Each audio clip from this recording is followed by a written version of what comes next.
you actually took doctors who are willing to go on pilgrimage. Yes. To me, that is one of the most remarkable things. Yes. That these doctors who had lived this life of without God, without a sense of human dignity, were willing to go on a pilgrimage. Can you say a little bit about that? Yes, yes. We were able to provide for 45 doctors from Ukraine, different cities of Ukraine, doctors who were OBGYN practitioners. 90% of this group were OBGYN practitioners and gynecologists. And we were able to take them on a pilgrimage to Medjugorje.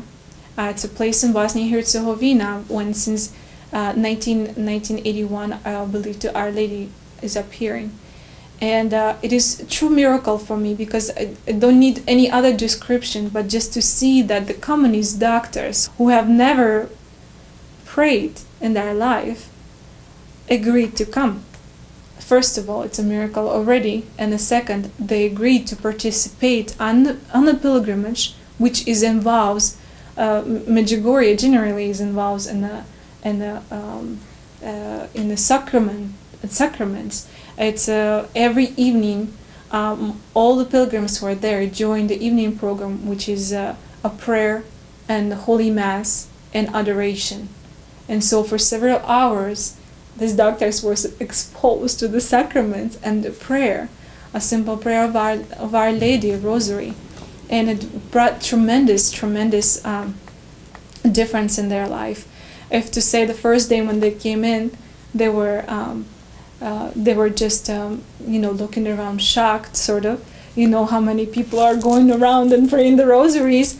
Well, very next day they went down to Operation Heal, and this is something fascinating because I could see that how they were changing step by step, and so they are coming from the heart of the communism right away to the Immaculate Heart of Mary, so beautifully, so vividly, and they're consecrating themselves down there, right at the place where Our Lady has appeared, and consecrating themselves to Immaculate Heart of Mary.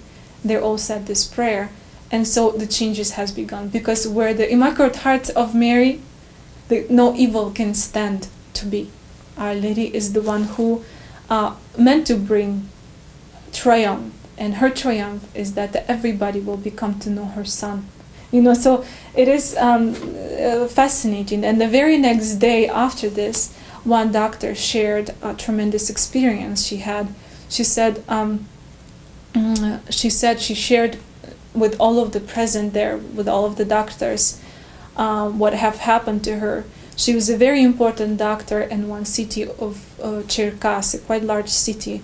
She's the top doctor who's responsible for all obstetricians in the city and in the region. Very, very educated person, and person who had, in the eyes of all doctors, she was really high. Important. Yes, important. So, when the question was about, when the question arose, well, should this woman, if she's very young, in doing drugs, keep her child, it would be better to abort.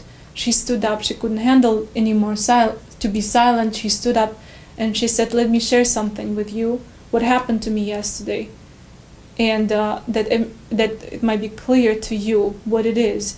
She said, "Soon as I put my foot onto those stones on the mountain which we climbed," she said, "I couldn't see anything in front of me, and anything in front of me, but every single stone turned out to me into the bones and skulls, the whole mountain." She said, "And I understood what I have done with my own hands. I have killed this city with my own hands." And so she saw a mountain of bones and skulls. Yes, yes. And, I must mention that this lady never practiced a faith. She doesn't go to the church. She never had any visions in her life. She started from this to explain it to the people. And what I wanted to emphasize is here, what important, miracles can happen to us every single day, and to some very vividly, to some not, but what is important it is, and what happens after we consecrate ourselves to Our Lady, she have permission to purify our heart and fill it with the grace. and so which is very important for Russia. But it seems that Our Lady is really begun to do something incredibly beautiful in Ukraine. We've been able to provide several pilgrimages for Ukrainian people, specifically from southeast part of Ukraine, and there were young people, families, and people of different even religion. They were simply brought to the holy sacraments, because all Our Lady wants it is that everybody to know her Son. Simply, that's all.